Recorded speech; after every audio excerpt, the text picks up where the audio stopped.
태어났지만 출생 신고가 안 된 이른바 그림자 아이가 2천 명이 넘는다는 사실이 알려지면서 큰 충격을 줬는데요.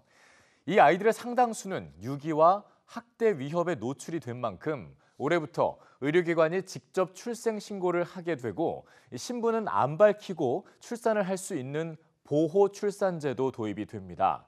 시행을 앞두고 현장에선 무엇보다 위기 임산부 지원에 집중해야 한다는 목소리가 높은데요. 박광주 기자입니다.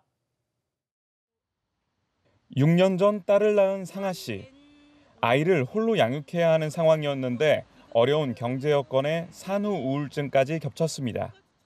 원 가족도 없고 뭐 그렇다고 내가 젖을 먹이지도 못해. 뭐 하다못해 뭐 핸드폰도 끊겼어. 상담 좀 받아보고 싶어요.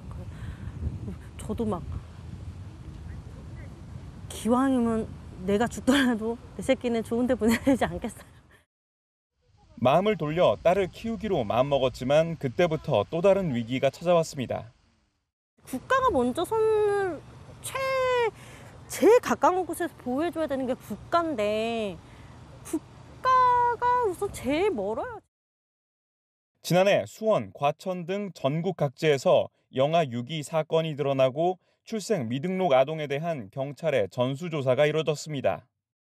미등록 아동들이 적어도 2천 명이 넘는다는 사실이 밝혀지면서 국회는 아이가 출생하자마자 의료기관이 의무적으로 등록하는 출생통보제와 익명 출산을 할 수 있게 한 보호출산제를 연달아 통과시켰습니다.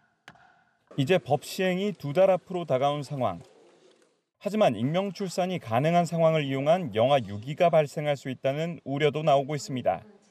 위기 임산부를 위한 지원 체계부터 튼튼히 해야 한다는 목소리도 높은 이유입니다. 첫 상담할 때 양육 의지를 가지신 분들은 한 50% 정도 됩니다. 지속적인 상담을 거치면서 이제 마음이 변하게 되는데요. 국가 제도, 양육 관련 제도에 대한 이제 정보를 주고 또 이용도 해보고 어려움들이 해소가 되면서 이분들이 이제 양육에 대한 자신감을 갖게 되는 거죠.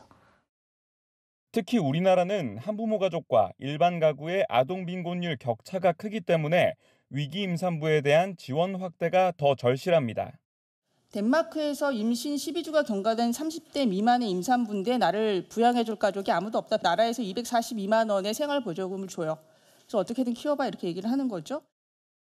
전문가들은 또 아동이 자신의 부모를 알 권리를 보장해야 하는 문제도 해결해야 한다고 짚었습니다.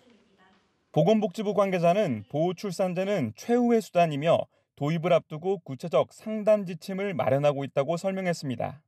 EBS 뉴스 박광주입니다.